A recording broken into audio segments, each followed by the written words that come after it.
En el nombre del Padre, y del Hijo, y del Espíritu Santo. Amén. Continuamos con nuestro pequeño catecismo, Razón y Fe. Hemos llegado al capítulo 9, al noveno capítulo. Vamos a hablar de cómo empezó la historia del dolor y de la separación entre la voluntad divina y la voluntad humana. Todos recordamos la parábola del hijo pródigo que el Señor dijo, y la leemos en el Evangelio de San Lucas. Es la historia de la humanidad en forma de parábola. Sin el testimonio de Dios en la Sagrada Escritura no se puede conocer la verdadera historia, que es sagrada, porque es la historia de las relaciones entre Dios y el hombre. Historia de tanto dolor y de tanto amor. El hombre viene de Dios y debe volver a Dios. La humanidad, los miles de millones de seres humanos de todos los tiempos, es considerada por Dios como si fuera un solo interlocutor. El hombre, en Adán, es ese hijo menor, ingrato y egoísta, que se fue de la casa paterna, que derrochó, dilapidó su parte de herencia y se redujo a la miseria, poniéndose al servicio de un dueño malvado que lo mandó a apacentar sus puercos, sus cerdos. En su amargura pensó pedir ser admitido como siervo, ya que no se sentía hijo y ya no conocía a Dios como Padre, teniendo miedo de Él. Esa fue la situación de Adán tras la caída. ¿Cómo fue esa situación espiritual del hombre después del pecado? En la naturaleza humana, la imagen divina quedó herida y perdió la semejanza con Dios. Enseguida, después de la culpa del hombre, intervino Dios anunciando en primer lugar la redención y la victoria de la mujer, con mayúscula, y de su descendencia, de su linaje, sobre la serpiente infernal. Dijo Dios: pondré enemistad entre ti, Satanás, y la mujer, entre tu descendencia y la suya. Ella te aplastará la cabeza, y tú acecharás su talón. Evidentemente, la mujer no podía ser Eva, ni tampoco la mujer en general. No ese es el pensamiento absolutamente de Dios. No podía ser más que la Inmaculada, junto con su divino Hijo, con su Hijo Jesucristo y con su cuerpo místico.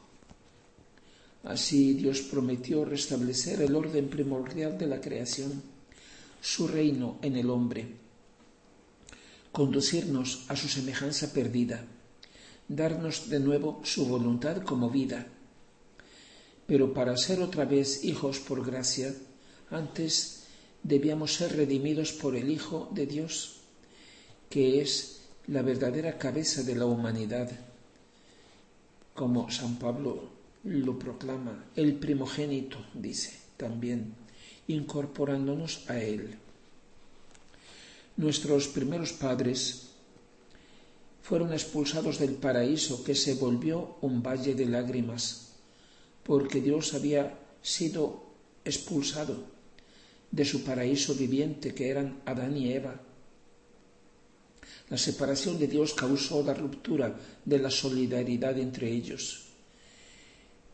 Y Dios se lo anunció a la mujer en aquel momento, a Eva: multiplicaré tus dolores y tus embarazos, con dolor darás a luz a tus hijos, hacia tu marido irá tu instinto, pero él te dominará.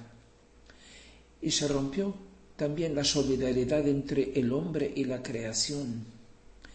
Y Dios dijo en aquel momento: maldita sea la tierra por tu culpa. Con dolor te procurarás el alimento todos los días de tu vida. Espinas y abrojos te dará, y comerás la hierba del campo. y también se rompió esa solidaridad, esa unión en el hombre mismo. Y se lo dijo con estas palabras: con el sudor de tu rostro comerás el pan hasta que vuelvas a la tierra, porque de ella has sido formado. Polvo eres y en polvo te convertirás. Después de su expulsión del paraíso, Adán y Eva tuvieron hijos e hijas, y todos sus descendientes hemos heredado su situación de separación de Dios y todas las consecuencias del pecado, con excepción de Jesús y María, que son el nuevo Adán y la nueva Eva, así son llamados. El río de la humanidad, podemos decir, quedó contaminado desde la fuente, desde nuestros primeros padres, pero Jesús y María están antes de la fuente, por encima de la misma fuente. Por eso de ellos viene la purificación de la humanidad y de la creación. Desde los primeros hijos de Adán empezó el juicio de separación y la guerra de espíritus. Enseguida vemos cómo del primogénito, Caín, que dice San Juan en su primera carta, era del maligno y por eso mató a su hermano. De él nació una raza de rebeldes a Dios, cada vez más degenerados. Son llamados en el capítulo 6 del Génesis los gigantes. Abel, el inocente asesinado, es figura de Cristo. Del tercer hijo, Set, nacieron los patriarcas fieles a Dios hasta Noé y luego hasta Abraham. Tengamos en cuenta que habla la Sagrada Escritura de hijos e hijas. Inicialmente, por fuerza de cosas, fue entre hermanos que se formaron los primeros matrimonios y de ahí la descendencia. De Noé procede toda la humanidad actual, mientras que la descendencia de Caín desapareció con el diluvio. Consecuencias físicas del pecado. Hemos hablado de las consecuencias espirituales. Consecuencias físicas. Del libro del Génesis, en la traducción oficial conocida, resultan pocas noticias acerca de la naturaleza, mientras que la traducción etimológica mediante el copto, la lengua que hablaba Moisés, la lengua hablada en Egipto y que se conserva actualmente, esa traducción etimológica muestra una extraordinaria riqueza de detalles convergentes con cuanto demás seguro conoce la ciencia no contaminada por ideologías extrañas. La tierra antes del pecado resulta que no conocía las estaciones. En su rotación, el eje de la tierra era perpendicular respecto a la eclíptica.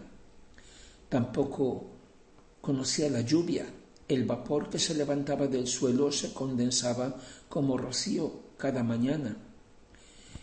Esto lo podemos ver en el Génesis capítulo 2, versículos 5 y 6. Se condensaba como rocío cada mañana.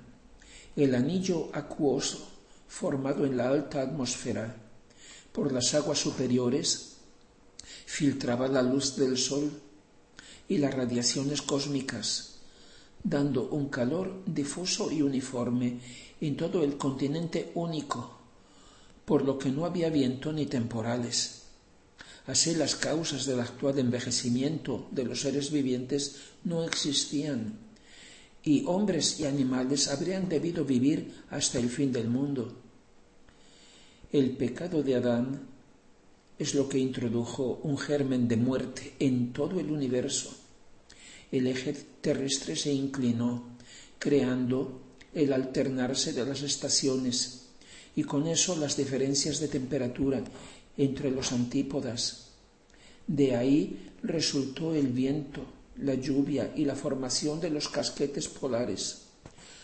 Se produjeron 7 glaciaciones y a la vez surgieron 7 áreas de actividad volcánica y orogénica que remodelaron la Tierra antes de dividirse en los actuales continentes con el diluvio.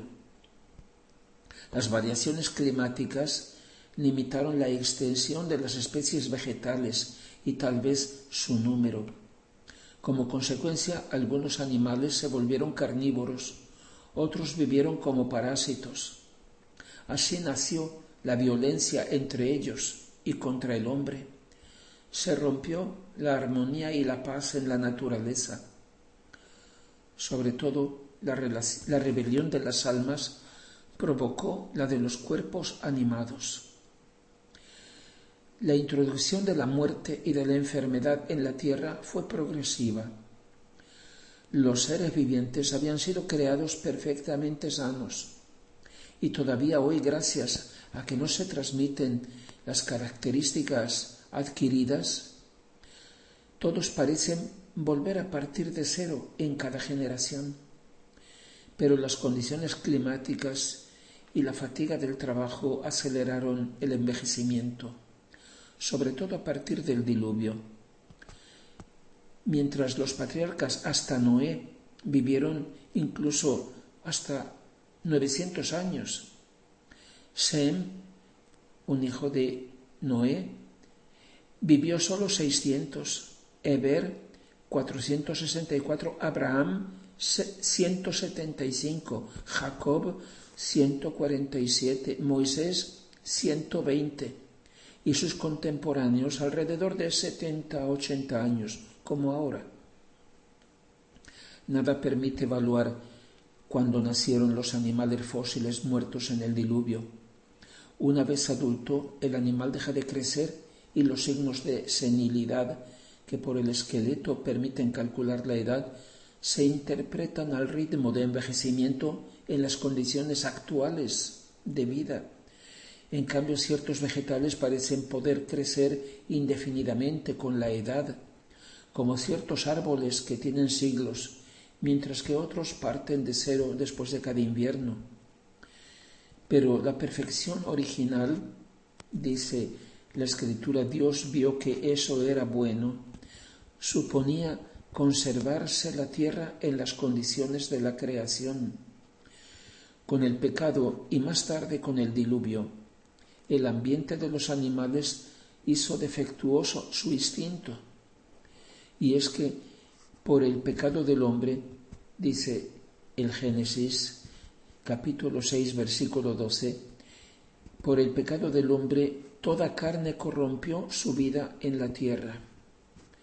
Al contrario, la salvación ecológica de la tierra no puede ser con simples medidas políticas, sino que presupone restablecer la ley de Dios en nuestros corazones. El diluvio marca el confín de la prehistoria. Eso explica que las razas fósiles, brutalizadas por el vicio, no hayan continuado hasta hoy. Hace comprender la aparición simultánea de las distintas civilizaciones antiguas. Pero la gran pregunta es, pero de toda aquella gente, de aquellos seres humanos, ¿cuántos se habrán salvado? ¿Y cuánta gloria se le ha dado a Dios? Cada estudio debe llegar a esta conclusión. Gloria al Padre y al Hijo y al Espíritu Santo, como era en el principio, ahora y siempre, y por los siglos de los siglos. Amén.